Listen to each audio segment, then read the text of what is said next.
পুরনো ফ্রিজ কিনে আনার ফলে সেই বাড়িতে ঘটেছিল ভয়ঙ্কর ভৌতিক ঘটনা, যেটা শুনলে বন্ধুরা আপনারা সবাই শিউরে উঠবেন।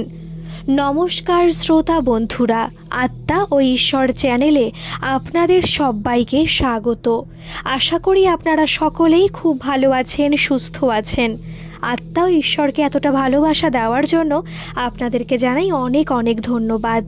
আর হ্যাঁ, যারা এখনও সাবস্ক্রাইব করেননি এই চ্যানেলটিকে, তারা প্লিজ একটা সাবস্ক্রাইব করে আমার পাশে থাকবেন। তাহলে চলুন শুরু করা যাক আজকের এই ভয়ঙ্কর ভৌতিক ঘটনাটি। এই ঘটনাটা আমাকে মধ্যম গ্রাম থেকে রূপাদি পাঠিয়েছে। রূপাদিদের বাড়ি না জয়েন্ট ফ্যামিলি, অনেকে মিলে একসাথেই থাকে, একসাথেই খাওয়া দাওয়া করে আর কি। দাদু ঠাকুমা এখনও বেঁচে আছে, কিন্তু হ্যাঁ অনেকটা বয়স হয়ে গেছে। আর রূপাদির বয়স হলো এখন 29 বছর। সামনেই রূপাদির বিয়ে, কিন্তু এই ঘটনা ঘটেছে প্রায় 10-12 বছর হয়ে গেছে। তখনও তারা জয়েন্ট ফ্যামিলিতেই থাকতো, এখনও কিন্তু আছে। সম্পর্কটা কোনোভাবেই ভেঙে যায়নি, খুব পাকাপোক্ত তাদের সম্পর্ক। রূপাদির ওই যে বললাম দাদু ঠাকুমা তখনও ছিল আর এখনও বেঁচে আছে। আর রূপাদি হলো ওই বাড়ির যে মেজো ভাই তার একমাত্র মেয়ে। আর ওই বাড়িতে কিন্তু বড় ভাই রয়েছে, তাদের ছেলে মেয়ে আছে। বড় ভাইয়ের মেয়ের বিয়ে হয়ে গেছে, কিন্তু ছেলে চাকরি করে, বিয়ে করেনি, তখন ওই বাড়িতেই ছিল। বর্তমানে সেই দাদাও কিন্তু বিয়ে করে নিয়েছে, আমি যেহেতু 10 বছর আগের ঘটনা বলছি। আর ওদিকে যে ছোট ভাই, তার 7 বছরের শুধু একটি মাত্রই মেয়ে ছিল, যার এখন বয়স 17 বছর। তাহলে বুঝতেই পারছেন ওই বাড়িতে কতজন সদস্যা বসবাস করত। আর তখন শুধুমাত্র ওই যে বড় দিদি অর্থাৎ বড় ভাইয়ের যে মেয়ে, তখন কিন্তু তার বিয়ে হয়ে গিয়েছিল। এখন তো 10 বছর হয়ে গেছে, তারও ছেলে মেয়ে হয়ে গেছে, সেসব কথায় আসছি না। কিন্তু সেই সময় প্রায় 11 জন সদস্য সেই বাড়িতে আছে, একসাথে খাওয়া দাওয়া হচ্ছে। ঝগড়াঝাটি কোনো সময় হয় না বললেই চলে, রূপাদি যেটা বললো আর কি। তাদের কিন্তু তখনও একটা ফ্রিজ ছিল, অনেকটাই বড় ফ্রিজ। কিন্তু দেখুন, এতজনের রান্না বান্না, সেখানে অনেক কিছু ফ্রিজে রাখা হতো, শাক সবজি দিয়ে, মিষ্টি মিঠাই দিয়ে অনেক কিছু তো রাখা হতো। ফ্রিজ না মোটামুটি ভরে যেত। কিন্তু যখন তারা একটা অনলাইনে খবর পায় যে একটা ফ্রিজ এরকম কম দামে বিক্রি করা হবে, বেশি দিন হয়নি ফ্রিজটা কেনা, মাত্র 1.5 বছরের ফ্রিজ, অতএব বলাই যায় এখনও নতুনই আছে। কিন্তু তারা এখান থেকে অন্য জায়গায় শিফট করে যাবে, অর্থাৎ এত জিনিস তারা নিয়েও যেতে পারবে না, আর ফ্রিজটা তারা বিক্রিও করে দেবে। শুনেছে তারা যে আরও অনেক আসবাবপত্র তারা বিক্রি করবে, কিন্তু তাদের তো অন্য কিছুর দরকার নেই। ফ্রিজটা দেখে খুব পছন্দ হয়েছে, তাদের সঙ্গে কথা বলে তাদের বাড়িতে পর্যন্ত গেছে। অন্য সময় হলে কিন্তু অনলাইনেই চলে আসতো, যেহেতু এই যে রূপাদিদের বাড়ি সেখান থেকে মাত্র আধ ঘন্টা দূরে তাদের বাড়ি ছিল। চেনা পরিচিত কিছুই নয়, একটু অন্যদিকে। কিন্তু যখন জানতে পারলো যে খুব কাছে, তখন তারা দেখতে গেল। দেখে পছন্দ হলো, কারণ সত্যি ফ্রিজটা পুরো নতুনের মতোই রয়েছে। যেদিন তারা ফ্রিজ দেখতে গিয়েছিল, সেদিন গিয়েছিল রূপাদি এবং তার সাথে গিয়েছিল ওই বাড়ির যে বড় ভাইয়ের যে ছেলে আর কি, সেই দাদা। তাদের কিন্তু একটা জিনিস খুব খটকা লেগেছিল, বাড়ি এসে তারা বলেও ছিল, কিন্তু এই কথাটিকে নিয়ে তারা কেউই অতটা গুরুত্ব দেয়নি। কিন্তু পরে যখন অনেক সমস্যা দেখা দিল, তখন তারা কিন্তু বুঝতে পেরেছিল যে ওই বাড়িতে গিয়ে যে ঘটনা ওরা দেখেছে, যে পরিবেশটা দেখেছে, তার সাথেই ফ্রিজের যে কাণ্ড কারখানা, একটা ভৌতিক পরিবেশ সৃষ্টি হয়েছিল বাড়িতে, তার একটা যোগসূত্র রয়েছে। কারণ হলো, যখন প্রথম দিন তারা ওই বাড়িতে গিয়েছিল ফ্রিজ দেখতে, সবারই খুব মিষ্টি ব্যবহার, সবাই খুব ভালোভাবেই কথা বলছিল, কিন্তু কোথাও যেন একটা মনমরা ভাব ছিল বাড়িতে। যখন তাদের সাথে কথা বলছে, মিষ্টি হেসে হেসে কথা বলছে, খুব হাসি না, কিন্তু একটা পোলাইটলিভাবে যে কথা বলা হয় সেভাবেই বলছে, হালকা একটু মুখে হাসি এনে। যখন কথা বলা বন্ধ করে দিচ্ছে, তখনই মুখটা না আবার গম্ভীর হয়ে যাচ্ছে, মনে হচ্ছে অনেক কষ্ট তারা লুকিয়ে রেখেছে। এই বাড়িটায় নিশ্চয়ই কোনো ঘটনা ঘটে গেছে, যেটা সহজে তারা ভুলতে পারছে না। তবুও ওই যে বললাম, পরিচিত নয়, হঠাৎ করে একটা বাড়িতে গিয়ে জিজ্ঞেস করা যায় যে আপনারা এরকম মনমরা হয়ে আছেন কেন, বাড়িটা কেমন একটা লাগছে, একটা ভার বাড়িটা, মনে হচ্ছে অনেক শোক এই বাড়িটায় চারিদিকে ছড়িয়ে রয়েছে। কিন্তু তারা জিজ্ঞেসও করতে পারছে না। আর তারপরে তখন মাত্র 18-19 বছর বয়স ছিল রূপাদির, আর তখন সেই দাদার বয়স ছিল 25-26 মতো হবে। তাই তারা কিছু বুঝতে পেরেও তেমন কিছু বলেনি, ফ্রিজটার দিকেই কনসেন্ট্রেট করেছিল। ভালো কথা। বাড়ি এসে তারা বলল, ফ্রিজটা দেখে আসলাম, সত্যি খুব ভালো, আর এতটা কম দামে পাবে আশা করেনি। কারণ ফ্রিজটাকে যেভাবে দেখলো, এত ভালো কোম্পানির ফ্রিজ, সেক্ষেত্রে কিন্তু এতটা দাম কম নেওয়া উচিত নয়। এর থেকে আরও কম করে 7-8 হাজার টাকা বেশি দামে তারা বিক্রি করতে পারতো। কিন্তু যাই হোক, ওদের কি, যেহেতু ওরা কম দামে পাচ্ছে বলেই তো ফ্রিজটা কিনছে, বেশি দাম হলে নিশ্চয়ই কিনতো না, নতুন ফ্রিজই কিনে নিত। এইবার দেখুন, রূপাদিদের বাড়িতে কিন্তু প্রত্যেকেই চাকরি করে, ওদের কোনো ব্যবসার পরিবার নয়। অর্থাৎ রূপাদির বাবা, রূপাদির কাকা, রূপাদির জ্যাঠা এবং রূপাদির যে দাদা, এরা চারজনই কিন্তু চাকরি করছে। এমনকি রূপাদির যে দিদি, অর্থাৎ যে বড় জ্যাঠার মেয়ে, সেও কিন্তু স্কুলের টিচার, বিয়ে হয়ে গেছে তার। মোটামুটি ওদের বাড়িতে সব চাকরিরই ফ্যামিলি, পড়াশোনা করো চাকরি করো। কিন্তু তারা সবাই মোটামুটি পোস্টে চাকরি করতো, খুব যে আহামরি বেতন পেত তাও কিন্তু নয়। আর যেহেতু জয়েন্ট ফ্যামিলি তো, আর দেখবেন মা বাবা বেঁচে থাকলে, বয়স্ক মা বাবা, তারা কিন্তু বলে সাশ্রয় কর, টাকা পয়সা বুঝে খরচা কর, জমানোর চেষ্টা কর। তাই তারা কিন্তু সবাই চাকরি বাকরি করলেও সবসময় এটা কেনা ওটা কেনা, এখানে ঘুরতে যাওয়া ওখানে ঘুরতে যাওয়া, এটা হতো না। সবাই সাশ্রয় করারই চেষ্টা করতো। আর জয়েন্ট ফ্যামিলি তো খরচাও কম নয়, একটা টাকাও সেখানে সংসারে দিতে হতো, সেই টাকা দিয়ে সংসারটা চালানো হতো, যাবতীয় যা প্রয়োজন সেগুলো করা হতো। তাই ওরা ঠিক করলো, যেহেতু এখনও টাকা তো রয়েছে নিশ্চয়ই ব্যাংকে, কিন্তু দেখুন সবারই একটা চিন্তাধারা থাকে যে আমি মাসের মাথায় টাকাটা পাবো, সেখান থেকে আর কি এই জিনিসটা কিনবো। আর সেই সময় মাস হতে এখনও প্রায় 10-12 দিন বাকি ছিল। তাই তারা ভেবেছিল 10-12 দিন যাক, টাকাটা হাতে আসুক, তারপরে সবাই মিলেই তো কিনবে। বাকি যে ওর বাবা, কাকা, জ্যাঠা রয়েছে রূপাদির, 3 জনে মিলেই তো জিনিসগুলো কিনবে না সমান সমান টাকা দিয়ে, এটাই তো জয়েন্ট ফ্যামিলিতে হয়। তো তারা ভাবলো যে আগে টাকাটা পাই, তারপরে ফ্রিজটা কিনবো আর কি। সেই মতো ওনাকে ফোন করে জানানোও হলো। এখন কিন্তু আর অনলাইন নেই, যেহেতু সরাসরি হয়ে গেছে তো কথাবার্তা, ওরা সরাসরি জিনিসটা নিয়ে আসবে আর কি। আর একটা কথা বলে রাখি, ওই যে বাড়ি যে ফ্রিজ, যে মালিক আর কি আসল, তিনি তো বলেছিলেন এখানে থাকবেন না। তিনি আর তার ওয়াইফ আর কি, বেশি কিন্তু বয়স নয়, মোটামুটি যে ভদ্রলোক তার বয়স হবে ওই 31-32-এর মতো, আর তার যে ওয়াইফ তার বয়স হবে 26-27-এর মতো, দুজনই। বাচ্চা কাচ্চা কিন্তু বাড়িতে তেমন কেউ ওরা দেখেনি, অর্থাৎ রূপাদি আর যে দাদাটা গেছিল আর কি। কিন্তু বাড়িতে আর 1-2 জন বয়স্ক মানুষকে দেখেছে, হতে পারে তাদের শ্বশুর শাশুড়ি বা বাবা মাও হতে পারে। ওই বাড়িতে গিয়েই কিন্তু ওরা জানতে পেরেছিল যে ওদের এখনও এখান থেকে চলে যাওয়ার 15 দিন বাকি রয়েছে। 15 দিন পরেই এখান থেকে অন্য জায়গায় শিফট হয়ে যাবে, অর্থাৎ দিল্লির দিকে চলে যাবে। তাই এত জিনিসপত্র তারা নিয়েও যেতে পারবে না। ভালো, কথাটা জেনে নিয়েছে। আর বাড়িতে এসে বলার পরে সবাই রাজি হয়ে গেছে, ঠিক আছে আর মাত্র তো 10-12 দিন বাকি রয়েছে মাস পুরতে, তো যেহেতু ওদের এখনও যেতে 15 দিন বাকি রয়েছে, তাহলে নিশ্চয়ই ওরা এখানে থেকে যাবে, অন্য কোথায় বা থাকবে। আগে টাকাটা পাই, তারপরে নিয়ে আসবো ফ্রিজটা আর কি। বেশি দূর তো নয়, টাকা পয়সা বেশি একটা খরচ হবে না। তাই পরের দিন, সেদিন তো কথাবার্তা হলো, কারণ জয়েন্ট ফ্যামিলিতে ওরা তো আলোচনা করেই কথাবার্তা বলবে। সবাই গেছে অফিসে, ওনারা বাড়ি আসবে, এদিকে দাদাটা ছুটিও নিয়েছে অফিসে, সেখানে গিয়েছিল, বাকিরা তো অফিসে গেছে। ওনারা বাড়ি আসবেন, কথাবার্তা বলবে, তারপর তো একটা ডিসিশন নেবে যে ফ্রিজটা নেবে কি নেবে না।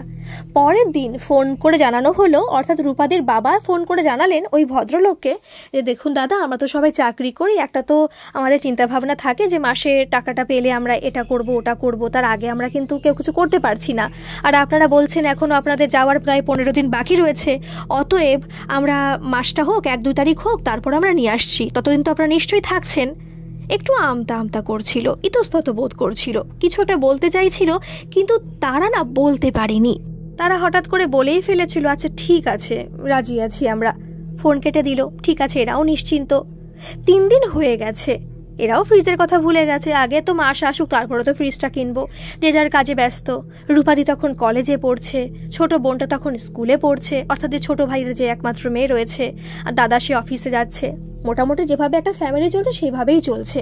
কিন্তু 3 দিনের মাথায় রাত্রেবেলায় প্রত্যেকেই বাড়ি রয়েছে সেখানে ফোন করেছে রূপাদির বাবার ফোনে, কারণ সেই আর কি অনলাইনে সমস্ত কিছু করেছিল আর কি। তাকে ফোন করে ওই ভদ্রলোক বললেন, দেখুন দাদা, আমরা 15 দিন পরে যাওয়ার কথা বলেছিলাম, কিন্তু আমাদের তাড়াতাড়ি যেতে হবে, ওখানে আমরা তাড়াতাড়ি শিফট করে যাব। যদি আপনারা ফ্রিজটা নেন তাহলে কিন্তু তাড়াতাড়ি নিয়ে নিতে হবে, আজকালের মধ্যে আমরা কিন্তু দেরি করতে পারবো না। আর যদি আপনারা না বলেন তাহলে কিন্তু আমাদের অন্য কোথাও ব্যবস্থা করতে হবে।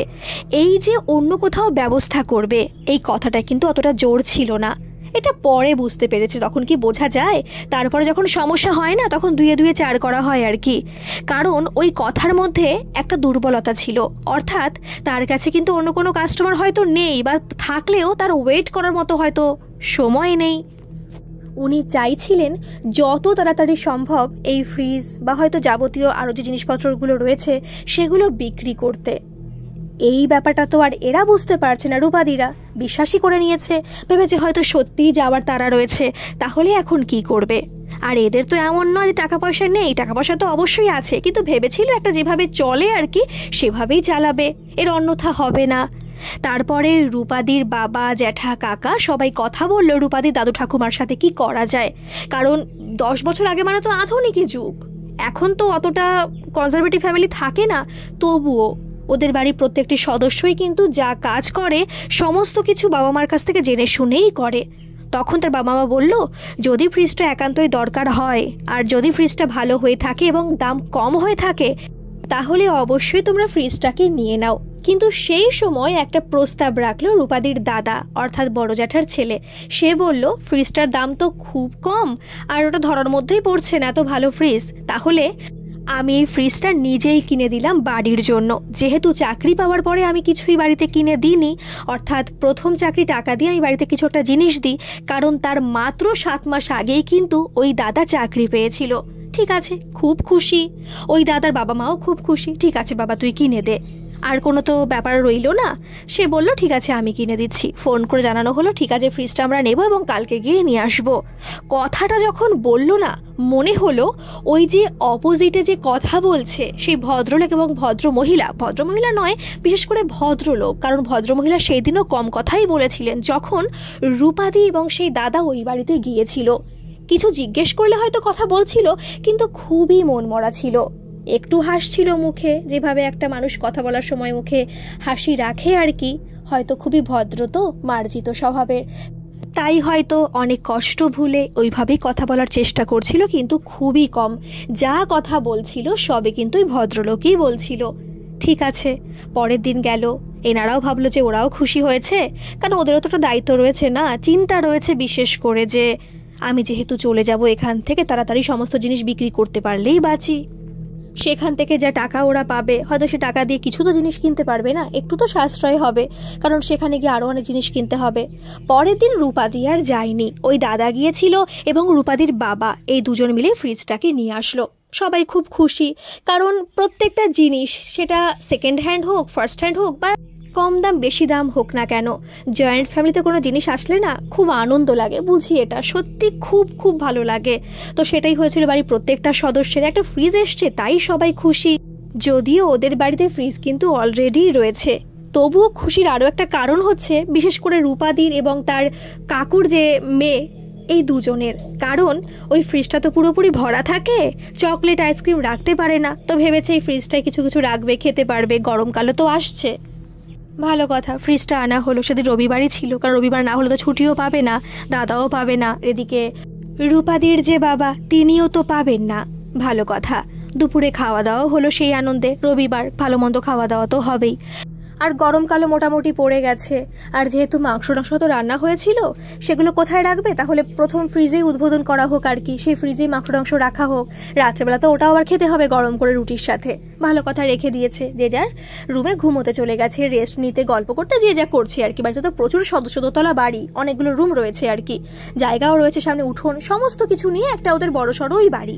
ভালো কথা, তখন সন্ধ্যা হয়। সন্ধ্যাবেলায় কিন্তু রবিবার বিশেষ করে ওরা কোথাও তেমন যায় না, বাড়িতে বসে খাওয়া দাওয়া হয়, একটু বাড়িতেই চপ সিঙ্গারা বানানো হয়, সবাই মিলে একসাথে বসেই আর কি খাওয়া দাওয়াটা করা হয়। সেই সময় রূপাদি হঠাৎ বলে ওঠে যে আমার না অন্য কিছু খেতে ইচ্ছা করছে না, আজকে মাংস রান্নাটা খুব ভালো হয়েছে, আমার মুড়ি দিয়ে মাংস খেতে খুব ইচ্ছা করছে। অনেকে তো ভালোবাসে না মুড়ি দিয়ে মাংস, একটু ঝোল, একটু মাংস নিল। তো বলছে ঠিক আছে খাবি খা, অন্য কেউ খেতে চাস? বলছে হ্যাঁ হ্যাঁ, বাকি সদস্যরা, অর্থাৎ ওই যে দাদা, বড় জ্যাঠার যে ছেলে, সেই দাদা, রূপাদি এবং ওই যে কাকার মেয়ে, এই 3 জন এরাই খাবে। অন্যরা যেসব চপ ভাজা হচ্ছে সেগুলোই খাবে আর কি। ভালো কথা, তোরা মাংস মুড়ি খাবি খা। ফ্রিজে গেছে রূপাদি, ফ্রিজটা খুলেছে, কিন্তু ফ্রিজ খোলার পরে গামলা পড়ে রয়েছে যেখানে মাংস ছিল, কিন্তু এখন শুধুই গামলা, সেখানে মাংস নেই, এক পিসও মাংস নেই। এমনকি মনে হচ্ছে, ধরুন অনেকে আছে না যে কোনো জিনিস চেটেপুটে খেতে খুব ভালোবাসে, বিশেষ করে আমি আমার কথাই বলছি, কোনো খাবার রয়েছে, খাওয়া দাওয়ার পরে আবার চেটেপুটে খেতে খুব ভালোবাসে, এটার স্বাদই আলাদা।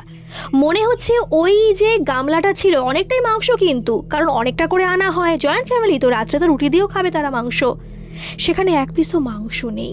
আর মনে হচ্ছে কেউ যেন আঙুল দিয়ে চেটে চেটে কিছু একটা খেয়েছে।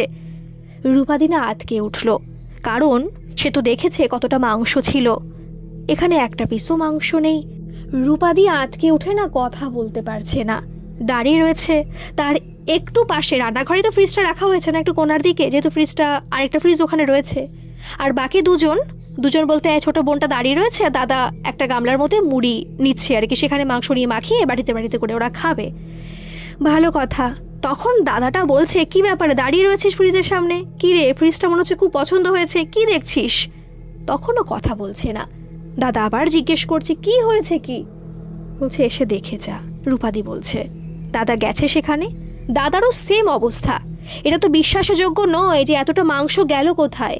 এত বছর ধরে তারা এখানে থাকছে, জন্মের পর থেকে তারা ওখানে, এরকম তো কখনো হয়নি যে বাড়ির কোনো সদস্য এইভাবে মাংস খেয়ে নেবে। আর খাক না বাবা, 1-2 পিস খাবে, 3-4 পিস খাবে, এত পিস মাংস রয়েছে, গেল কোথায়? হাবিস হয়ে যাবে। আর তখন দাদা চিৎকার করে উঠেছে যে মা এরকম দেখে যাও, কাকিমা এরকম দেখে যাও, কি হয়েছে? সেই চিৎকার শুনে শুধু দুজন তো আসেনি, বাড়ির সবাই চলে এসেছে, ঠাকুমা দাদু বাদে আর কি। ওনারা বসে টিভি দেখছিলেন। এসে এরকম বলছে, কি হয়েছে চেঁচামেচি করছিস কেন? বলছে এসে দেখে যাও। গামলাটা দেখলো, ওনারা দেখে তো মা গো বলে চিৎকার করে উঠেছে, কি অবস্থা, কি হলো এটা? বেড়াল ওদের বাড়িতে একটা আছে, কিন্তু বেড়াল কোনো জিনিসে মুখ দেয় না। আর প্রথমত ফ্রিজটা বন্ধ, বেড়ালটা খুলতেও পারবে না। আর মাংস খাওয়ার তো প্রশ্নই আসে না বেড়ালের। অর্থাৎ আমরা যখনই কোনো কিছু কাণ্ড ঘটে না, আমরা নয় পোষ্যদেরই দোষ দিই যে পোষ্যরাই কিছু করেছে, কিন্তু নয়, এটা তো হতেই পারে না। বেড়ালের পক্ষে কি সম্ভব মাংস খাওয়া ওখানে গিয়ে? সম্ভব নয়। কুকুর বাড়িতে নেই, বেড়ালই তারা পোষে। আর একটা জিনিস না বলবো, এটা পরেও আর কি বুঝতে পেরেছিল, যে বললাম না পরবর্তীকালে বোঝা যায় যে কোনো বিপদ আগে ঘটেছিল, তার সাইন দিয়েছিল। যখন ফ্রিজটাকে আনা হয়েছিল তখন থেকেই এই যে বেড়ালটা ওদের বাড়িতে আছে, সেই বেড়ালটা কিন্তু ম্যাও ম্যাও করেই যাচ্ছে। আর সেই যে আওয়াজের মধ্যে অন্য সময় একটা শুভ ভাব থাকে, সেই শুভ ভাবটা কিন্তু ছিল না। অনেকে রাগারাগি করছিল যে কি হয়েছে, তুই চেঁচাচ্ছিস কেন এইভাবে, কিছু বলবি, কি হয়েছে, এরকম করছিস কেন? কিন্তু বেড়ালটা ম্যাও ম্যাও করেই যাচ্ছে, এবং স্বাভাবিকভাবে না। মনে হচ্ছে সে কিছু ভয়ের জিনিস দেখেছে, যে কারণে সে ওরকম ম্যাও ম্যাও করছিল। ওরা তো পাত্তাই দেয়নি বেড়ালকে, বরঞ্চ বকাবকি করছে, চেঁচামেচি বন্ধ কর, ভালো লাগছে না কানের মধ্যে। আর কি হলো? বাড়ির প্রত্যেকটা সদস্য চিন্তায় পড়ে গেছে, কারণ এর কোনো ব্যাখ্যা খুঁজে পাচ্ছে না। আর কাকে জিজ্ঞেস করবে তুমি খেয়েছো? কারণ ওদের বাড়িতে জিজ্ঞেস করাই পসিবল নয়, কারণ একে অপরকে খুব ভালোভাবেই চেনে। কেউ না বলে কিছু খাবে না, আর খেলেও এইভাবে তো নিশ্চয়ই খাবে না। বাইরে বেরিয়ে এসেছে, ঠাকুমাকে বলা হয়েছে এই কাণ্ডটা, এবং ঠাকুমা যেহেতু আগেকার দিনের মানুষ, তো তিনি না কথাটা শুনে খুব ভয় পেয়ে গেছেন। তার চোখে মুখে একটা ভয়ের ছাপ দেখা যাচ্ছে। সবাই জিজ্ঞেস করছে, মা কি হয়েছে, তুমি ভয় পাচ্ছ কেন? বলছে এটা তো শুভ লক্ষণ লাগছে না। কি হলো ব্যাপারটা? এর তো কোনো ব্যাখ্যা আমিও খুঁজে পাচ্ছি না। আর যার কোনো ব্যাখ্যা খুঁজে পাওয়া যায় না, সেটা তো শুভ হতে পারে না। নিশ্চয়ই অশুভ কিছু ঘটছে এই বাড়িতে। তবু ওই ফ্রিজের মধ্যে, ফ্রিজটা কি আনা ঠিক হলো? ঠাকুমার বিপক্ষে না কেউ কোনো কথা বলে না, শুধুমাত্র ঠাকুমা কেন, দাদুর বিপক্ষেও একমাত্র কথা বলে ওই বাড়ির যে বড় জ্যাঠার যে ছেলে আর কি, ওই দাদাটা। একটা ভালো সম্পর্ক তো ঠাকুমা নাতির। সে বলছে, ঠাকুমা তুমি আবার সেই কুসংস্কারের কথা বলছো, আমার কিন্তু ভালো লাগে না, তোমাকে তো আধুনিক করার চেষ্টা করছে, তুমি আবার কুসংস্কারের কথা বলছো কেন? ঠাকুমা তখন শান্তভাবে, একটু রাগ না করে বলছে, দাদা ভাই আমি নয় কোনো কুসংস্কারের কথা বলবোই না, তাহলে তুমি বলো এর ব্যাখ্যা কি? দাদা ভাই তো আর কিছু বলতে পারে না, কি বলবে সে, তার কাছেও তো কোনো ব্যাখ্যা নেই। ভালো কথা, সেদিন চাটা খাওয়া হলো ঠিকই, কিন্তু আনন্দ আর কিছু হলো না। প্রত্যেকে বসে রয়েছে একই জায়গায়, কেউ তো সেখান থেকে চলে যায়নি। টিভির দিকে সবাই তাকিয়ে রয়েছে। রূপাদি বলল, কেউ টিভি দেখছে না, আমি নিজেও বুঝতে পারছিলাম। সবার মনের মধ্যে একটা চিন্তা ঢুকে গেছে, কি হলো ব্যাপারটা, ফ্রিজটাকে নাকি ঠিক হলো? সত্যিই তো, যদি একটা নেগেটিভ কোনো কিছু বাড়িতে ঘটে না, কোনো জিনিস আসার পরে আমাদের না খুব ভয় করে। যে জিনিসটাকে আনলাম প্রথম দিনই এরকম একটা কাণ্ড ঘটে গেল যার কোনো ব্যাখ্যাই আমরা পাচ্ছি না, তাহলে কি এরপরে আরও অনেক অশুভ কিছু ঘটবে? এটা হয়তো প্রত্যেকটা মানুষের মধ্যেই, মানে বাড়ির প্রত্যেকটা সদস্যের মধ্যেই এই জিনিসগুলো ঢুকে গেছিল। তারাই এটা ভাবছিল, যেহেতু রূপাদিও সেম কথাই ভাবছে। ভালো কথা। রাত্রে খাওয়া দাওয়া হলো। কি আর খাওয়া দাওয়া হবে, রাত্রে হালকা পাতা একটু তরকারি রান্না করা হয়েছিল রুটি দিয়ে খাওয়ার জন্য। খাওয়া দাওয়া করলো, তারপর যে যার ঘরে চলে গেল। এই প্রথম রবিবার দিনটা ওদের খুবই ম্যাড়মেড়ে কাটলো। খারাপও লাগছে যে যার ঘরে সবাই চলে গেছে। রূপাদি আর যে বোন রয়েছে না, ও যে কাকার মেয়ে, এই দুজন একটা রুমে শোয়। এবং নিচের তলায় কিন্তু মাত্র 2টো রুম রয়েছে, কিচেন রয়েছে, তারপরে বাথরুম রয়েছে, বড় হল ঘর রয়েছে। আর পাশের রুমে দাদু ঠাকুমা শোয়। ওরা তো আর উপরে চলাফেরা করতে পারবে না। আর উপরে রয়েছে 4-4টে রুম। একটা রুমে থাকে দাদা, আর 3টে রুমে মানে রূপাদির বাবা, কাকা, জ্যাঠা এনারা থাকেন আর কি।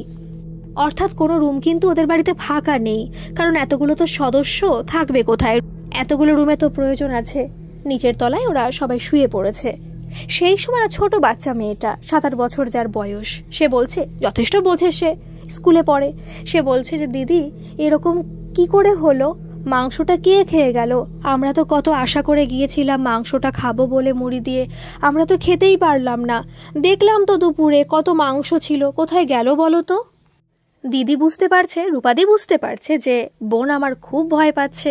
বোনকে বলছে, বোন কিছুই না, হয়তো কোথাও পড়ে টরে গেছে, হয়তো কিছুতে খেয়ে গেছে, তুমি এসব নিয়ে কিছু ভেবো না। বোনকে আর কি বলবে, বোন তো ঘুমিয়ে পড়েছে। কিন্তু রূপাদির আর ঘুম আসছে না, ভীষণ পরিমাণে চিন্তা লাগছে। রূপাদি জানে যে বাড়ির আরও যে সদস্য রয়েছে তাদের মধ্যেও কিন্তু একই চিন্তা ঘটছে, তারাও হয়তো কেউ ঘুমোতে পারছে না। কারণ এরকম একটা ঘটনা ওদের বাড়িতে প্রথম ঘটলো। শুধু ওদের বাড়িতে কেন, ওরা কোনোদিনও শোনেও নি যেরকম কোনো ঘটনা ঘটেছে, বা এই যে ভৌতিক যে ব্যাপারটা কথা বলছি আর কি, এরকম ঘটনা নিজের চোখে দেখেছে বা ঘটেছে, এটাও শোনেনি। এই কথা ভাবছে আর মোবাইল ঘাটছে। মোবাইলে একটা ফটো পোস্ট করেছিল, কমেন্টগুলো পড়ছিল। কিন্তু সেই সময় না একটা আওয়াজ কানে আসছে রূপাদির, একটা অন্যরকম আওয়াজ। রূপাদি বলছে সেই আওয়াজের ব্যাখ্যা এবং কিভাবে আওয়াজটা হচ্ছিল বা কীরকম টাইপের হচ্ছিল আমি বলে বোঝাতে পারবো না, কিন্তু বীভৎস ছিল সেই আওয়াজটা। রূপাদি বেরোনোরই কথা। এরকম আওয়াজ কোথা থেকে আসতে পারে? এই আওয়াজ তো আগে কখনো শোনেনি। রূপাদি বাইরে বেরিয়েছে। হল ঘরে যে লাইট না, সেটা অলরেডি সবসময় জ্বালানোই থাকে। যেহেতু বয়স্ক মানুষ রয়েছে, ওনারা গিয়ে লাইট জ্বালাবে পারবে কি পারবে না, তাই লাইট জ্বালানোই থাকে।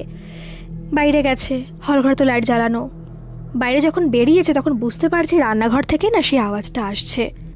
যত রান্নাঘরের কাছে যাচ্ছে তত মনে হচ্ছে যে কোনো কিছুর দরজা বারবার করে খুলছে আর বন্ধ হচ্ছে। যত রান্নাঘরের কাছে যাচ্ছে ততই কিন্তু আওয়াজটা বেশি হচ্ছে। আর সে তো তাড়াতাড়ি করে যাচ্ছে না, মনের মধ্যে তো খুবই ভয় লাগছে। আর মাথার মধ্যে তো ওটা রয়েছে যে রান্নাঘরে এরকম একটা কাণ্ড ঘটে গিয়েছিল। আর সেই ফ্রিজটায় আস্তে আস্তে যাচ্ছে, আওয়াজটা আরও বাড়ছে। হঠাৎ করে না দাঁড়িয়ে পড়লো। আওয়াজটা যেন ভীষণ পরিমাণে কানে লাগছে, মনে হচ্ছে যেন কিছু বীভৎস আওয়াজ আসছে। কোনো মানুষের কিন্তু নয়, কিন্তু কোনো জিনিসের একটা খুব আওয়াজ আসছে। কি হলো বুঝতে পারছে না, তবুও না একটু এগোলো। রান্নাঘরে দরজা দেওয়া রয়েছে, দরজাটা খুললো। কিন্তু যেই খুললো মনে হলো যে ফ্রিজটা এত সময় নড়ছিল, হঠাৎ করে দাঁড়াম করে আবার দাঁড়িয়ে পড়ে যেরকম থাকে সেরকম হয়ে গেল। কিন্তু সে নিজের চোখে দেখেছে ফ্রিজটা নড়ছিল এবং খুবই বীভৎসভাবে নড়ছিল। হঠাৎ করে ওখানে দাঁড়িয়ে পড়লো। রূপাদির হাত পা থরথর করে কাঁপছে, মনে হচ্ছে সেখানে সে ভয়ের কারণেই অজ্ঞান হয়ে পড়ে যাবে। এটা কি হলো তার সাথে? সে পেছন ফিরতেও পারছে না, মনে হচ্ছে কোনো অদৃশ্য একটা খুব খারাপ শক্তি তাকে ওখানে আটকে রেখেছে। সে এক পাও পেছনে ফিরতে পারছে না, আর সামনে সে ভয়ের কারণে যেতেও পারছে না। এটা কিন্তু মাথায় আছে যে ভয় পাচ্ছি আমি, কিন্তু হয়তো ভয় পেয়ে গেছে প্রচুর পরিমাণে, সেই কারণেই হয়তো সে সেখান থেকে নড়তেই পারছে না। আর সেই মুহূর্তে রূপাদির ঠাকুমা ডাক দিয়েছে, দিদিভাই কি হয়েছে, তুমি এভাবে দাঁড়িয়ে রয়েছো কেন? ঠাকুমার কথা শুনে মনে হলো যে আবার সম্বিত ফিরে পেল। পেছন ফিরে দেখলো ঠাকুমা রয়েছে। ঠাকুমাকে গিয়েই না জড়িয়ে ধরলো আর হাউ হাউ করে কেঁদে ফেললো। ভয় পেয়েছে, ভয়ের কারণেই আর কি। ঠাকুমা চিৎকার করছে যে কি হয়েছে, কি হয়েছে, এরকম করছিস কেন? আর সেই আওয়াজ শুনে কিন্তু বাকি সবাই সেখানে চলে এসেছে যে কি হয়েছে।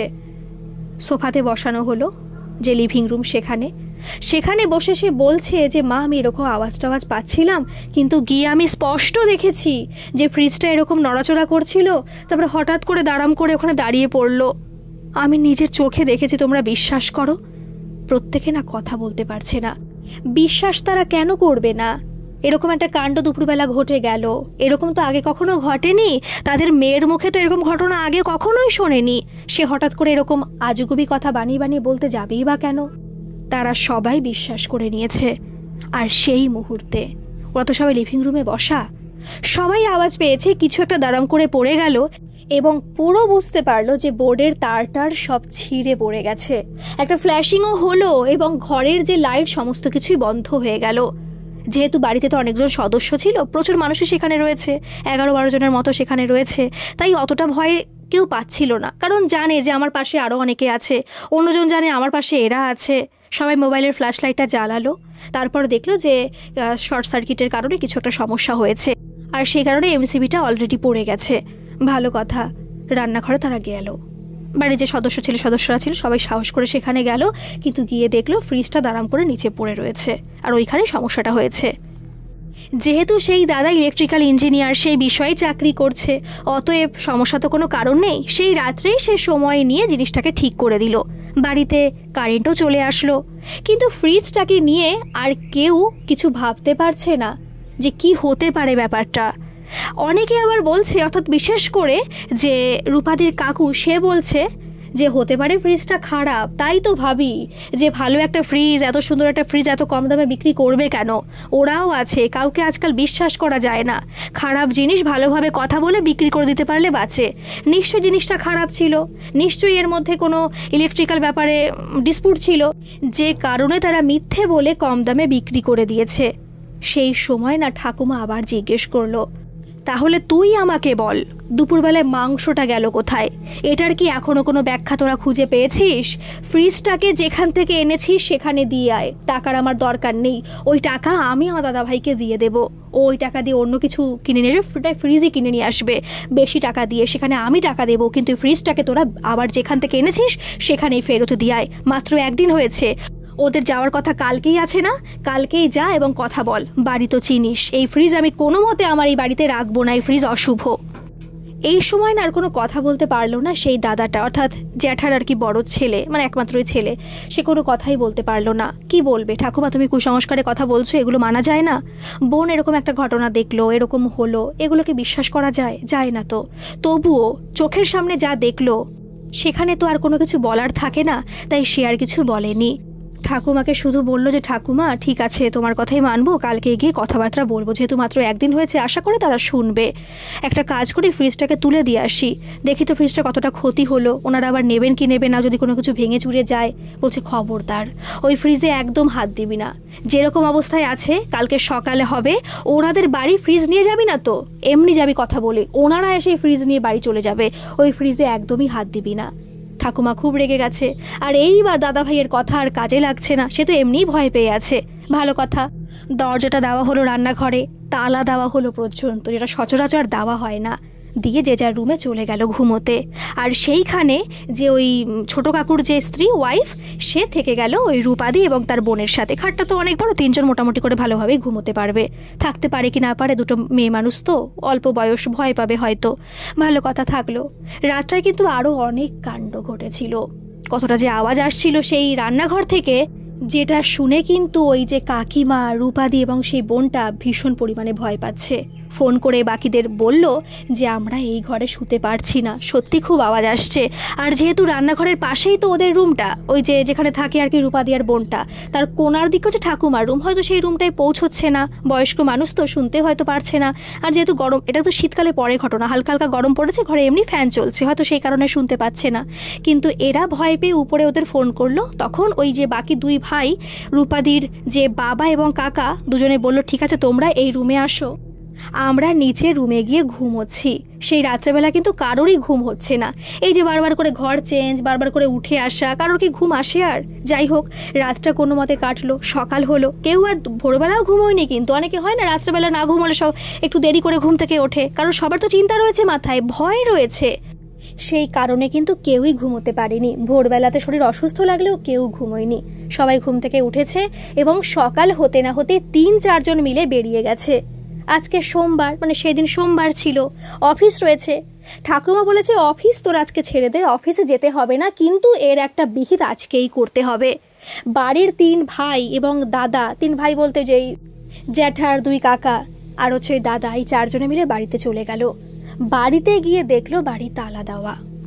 ওরা ভালো করেই জানে যে আজকে ওদের যাওয়ার কথা এবং সেটা বিকেল বেলার দিকে, অর্থাৎ বাড়িতেই থাকবে। এত সকাল সকাল বেরিয়ে গেছে। ওনাদের প্রত্যেকের কপালে চিন্তার ভাঁজ পড়ে গেল, এইবার কি হবে। বাইকে করে গেলে আধ ঘন্টা মতো লাগে।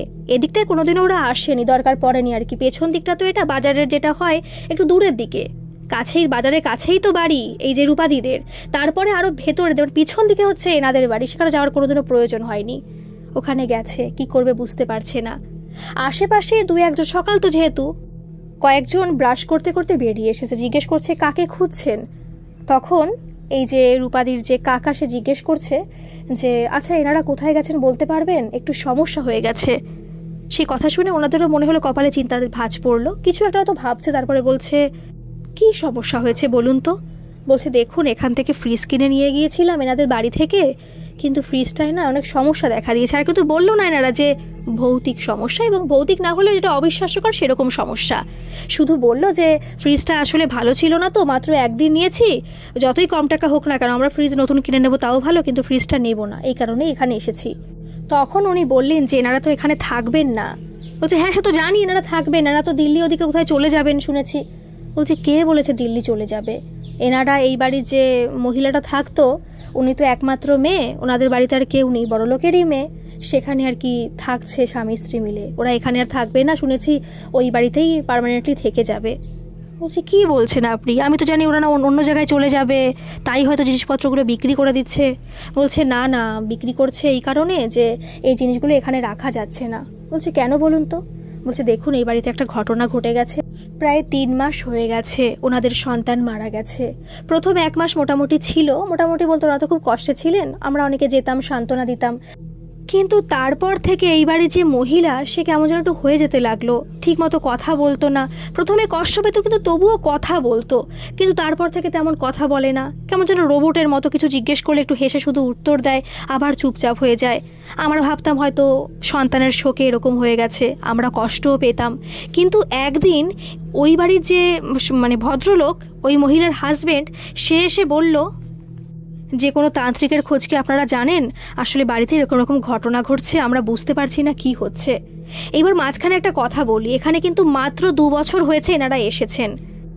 এই মেয়েটার বাপের বাড়ি হচ্ছে ওই সাউথের দিকে আর কি, সোনারপুরের দিকে, তো সেখানেই চলে গেছে। আর এই ছেলের সাথে হয়তো কোনো সূত্রে পরিচয় হয়েছিল। ছেলেটার বাবা অনেক বছর আগে মারা গেছে, মাও কিছু বছর হলো মারা গেছে। আগে অন্য জায়গায় ভাড়া থাকতো, তারপরে এইখানে চলে এসেছে, আর এখানেই জায়গা কিনে বাড়ি করে থাকতে শুরু করেছে আর কি, বেশি দিন হয়নি। তাই তেমন কোনো সম্পর্ক নেই, তবু পাড়া প্রতিবেশী ওই দেখা হলে টুকটাক একটু কথা হয় এই। তারপর যখন তান্ত্রিকের খোঁজ করলো, সমস্ত কিছু শুনলাম যে এরকম এরকম ঘটনা ঘটছে, বিশেষ করে ফ্রিজে কোনো জিনিস রাখলে নাকি থাকছে না, এর তো ব্যাখ্যা ওরাও পাচ্ছে না। বলছে হ্যাঁ তাহলে তো অনেক জিনিস ওরা বিক্রি করে দিয়েছে। বলছে না না, অনেক জিনিস তো নয়, এই ফ্রিজটা নিয়ে সমস্যা ওদের ছিল। আমরা তো বলতাম যে কোনো সমস্যা নেই, তোমাদের মনের ভুল, কিন্তু ওরা বলতো যে এরকম সমস্যা আছে। তোমরা বিশ্বাস করছো না, কিন্তু আমরা তো ফেস করি, তাই আমরা জানি। ওর মাও সবসময় ফ্রিজটাকে আগলে বসে থাকে, বারবার করে বলে যে ওনার বাচ্চা নাকি ওই ফ্রিজের মধ্যেই রয়েছে।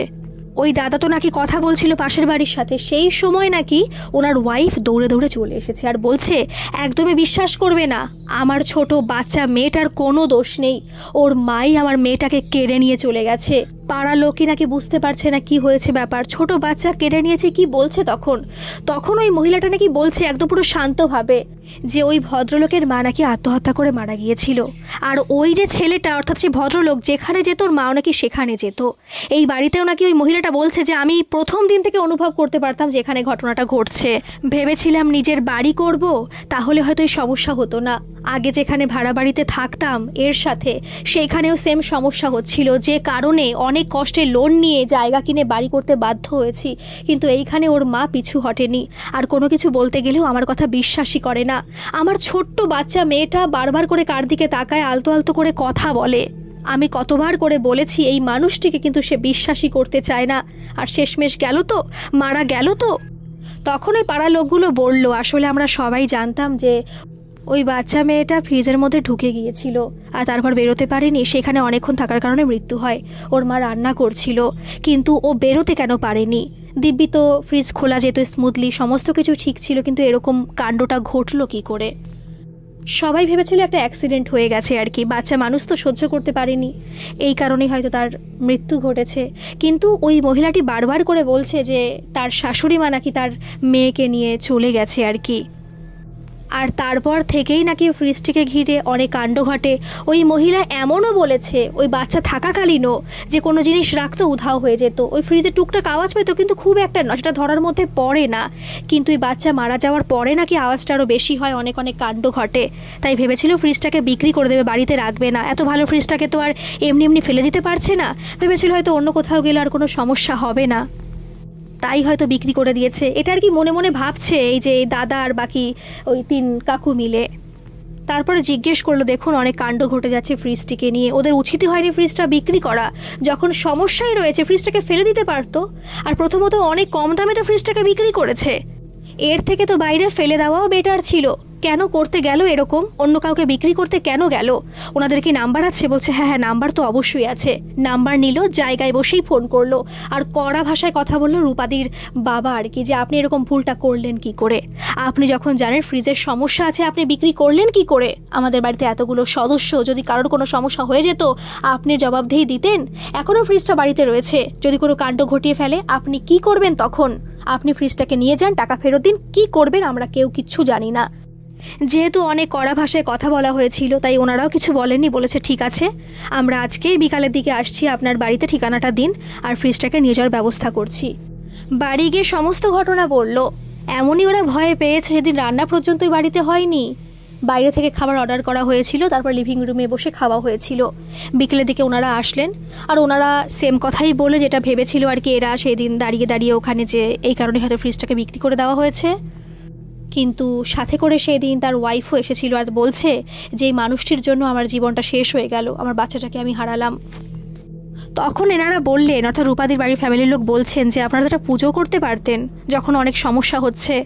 কিন্তু সেই সময় কান্নাকাটি করে উঠলেন সেই ভদ্র মহিলা। তিনি বললেন, আমি কতবার করে বলেছি একটা বাড়িতে পুজো দেওয়ার, শান্তি পুজো করার, যজ্ঞ করার, যদি তার মা মুক্তি না পেয়ে থাকে তাহলে চেষ্টা করার তাকে মুক্তি দেওয়ার, কিন্তু তার ছেলে কোনো মতেই মানতে রাজি নয়। সে বলছে তার মা নাকি অনেক বছর আগে মারা গেছে, তাহলে কি করে সে ফিরে আসবে? সে আমাকে মনে করছে যে আমি নাকি মানসিক রোগী। যাই হোক অনেক কথা বলা হলো, তারপরে ফ্রিজটাকে তারা নিয়ে গিয়েছিল। ওনারা বললেন যে ফ্রিজটাকে তারা কোনো ওই যেই অনেকে নেয় না, ওই যে টিন ভাঙা টিন বিক্রি করে, ওইখানে থেকে বিক্রি করে দেবে, তারপরে যা করার করবে, এটা বলে গিয়েছিল আর কি। ফ্রিজটাকে তো নিয়ে গেল, টাকাটাও দিয়ে গেল। এনারা বুঝতে পারলেন যে সম্পর্ক হয়তো ওদের বেশি দিন টিকবে না, কারণ মহিলাটা প্রচণ্ড পরিমাণে রেগে আছে ওই ভদ্রলোকের প্রতি। যাই হোক তারা তো চলে গিয়েছিল, ফ্রিজটাকে নিশ্চয়ই তারা বিক্রি করে দেবে, ওরকম মানুষের কাছে ভেঙে চুরে হয়তো ঠিকঠাক করা হবে, বাড়িতে হয়তো শান্তি পুজো দেওয়া হবে, এটা আর কি ভেবে রেখেছিল। তারপরে কি হয়েছিল ওরা কিছুই জানে না, কারণ এরা এখানে আর সত্যি থাকেইনি, চলে গিয়েছিল তার মেয়েটার বাবার বাড়ি সোনারপুরে আর কি। কিন্তু এই বাড়িতে ফ্রিজ চলে গেছে, তবুও ঠাকুমা একটা পুজো দিতে বললেন। বাড়ির পুরোহিত মশাইকে ডাকা হলো, বাড়িতে একটা পুজো পর্যন্ত দিয়েছিলেন। ঠাকুমা সত্যি খুব বুদ্ধিমতী মানুষ। তারপর আর কোনো সমস্যা হয়নি, তারা ভালোই রয়েছে। এখন তো প্রায় 10-12 বছর কেটে গেছে, ওরা সবাই খুব ভালো আছে। কেমন লাগলো আজকের ঘটনাটা অবশ্যই কমেন্ট করে জানাবেন, আর ভালো লাগলে একটা সাবস্ক্রাইব করে আমার পাশে থাকবেন। যদি এরকম কোনো ঘটনা ঘটে থাকে আপনাদের সাথে বা আপনাদের পরিচিতদের সাথে, যেটা দৈবিক হোক, অতিজাগতিক হোক, ঐশ্বরিক হোক, ভৌতিক হোক, যে কোনো ধরনের ঘটনা, আপনারা কিন্তু আমাকে নির্দ্বিধায় মেল করতে পারেন। আমার মেল আইডি ডেসক্রিপশন বক্সে দেওয়া আছে, আপনারা সেখানে গিয়ে মেল করতে পারেন। ধন্যবাদ, ভালো থাকবেন, সুস্থ থাকবেন।